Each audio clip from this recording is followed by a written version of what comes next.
Hi everyone, I'm back. So last time we did windows. This time we're going to we're going to create some doors. We're going to start with a swinging door, right? So these are, excuse me, these are the two changing rooms. They obviously need a door. Let's see if we can create one. I'm going to start with a rectangle. Start over here. Put it right in the corner, let's say. And our door's going to be a pretty wide one. Not crazy wide, but let's say 900 mils, right? So I'm just going to type in the dimension box 900, comma 100. And there we go. So there's this space for our door. So we're going to delete these lines like that. And now we need to create the door. So the door's going to swing open like this, like that. So we're going to start by drawing a line from the midpoint here, and we're going to make it 950 mils. Now you'll notice that it's longer than the actual door. There's a reason for that, and I'll show you what that is in a minute. So now what we want to do is we want to create that arc, so you can see the arc that the door would move through. So we could use the 2-point arc tool, but that's really difficult. Instead, there's a different arc tool which is way more useful for this one. It's just called the arc tool. Right? So I'm going to click here on where the hinges would be for the door. Click there. I'm going to go over to here. This is the start of the arc, and then here's the end. And see how the line of the door sticks out slightly? That's something that we want. We want it to look like that. Right? And there is a perfectly good door. Right? So it's there. I could create another one over here. So again, we use the same idea. We're going to select this object, and then we're going to move it. So move, and then we're going to move it from, let's think, yeah, from this corner here. So we're going to click on there. Now remember from last time, how do we stop this from happening? We hit the Control key. Like that, and we drop this back in where we want it, let's say here. Right? Remember that you do need to still delete these lines here. And there we go, so 2 doors. Right? Now let's say you wanted another door here. Right? We could do the same thing again.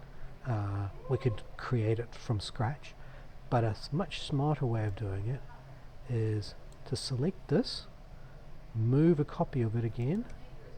Now we can't move it in here because obviously it's in the wrong orientation, but we could move it to, let's say, over here. Let's say you're going to do a whole lot of doors and they're all on different angles and open different ways and stuff like that. Select our object, and now we're going to use the rotate tool, or Q. So rotate. I'm going to rotate this around here like that.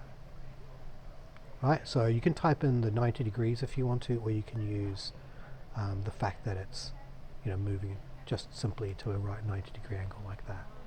So like that, and then you can move it in there. Or if you were going to do a whole lot of them, and we wanted to have lots of different options for angles, here's what you could do. This is the first time we're doing this, but it's a really helpful thing to be able to do. We're going to make this into a group. And then once we've made it into a group, we're going to rotate it using Q. Start from here and move it around. Now before we stop, we're going to hit the Control key again and go to there.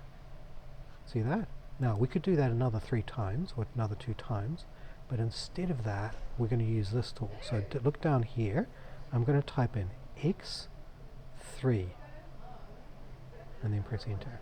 Whoop, that didn't work at all. So let me go back. So select the thing, rotate, Q for rotate, start from here, hit the Control key, type in 90 degrees, like that, and then X3, and then press enter. So you'll see down here it says X3, right? Press enter and it does that. So it does the same thing, rather than just doing it once, it does it 3 times. So now I can use these doors wherever I see fit, and they'll all be at different angles and things like that. So for this area here, I need this one here. I'm going to choose that one, and I'm going to click on it here, maybe make a copy of it so that I can use it again later on, move it to roughly where I want it, and then finally drop it into position. Now, because this is a group, right, and only because this is a group, I need to draw these lines in again, because they won't interact with each other. If I try to delete this section of wall, you can see it's selected all of that already. So instead, we could just simply make a rectangle here, like that, and now you can see that that's now separate. I can delete this, and this, and that. And there we go. That is how to create swinging doors, right? If you wanted to create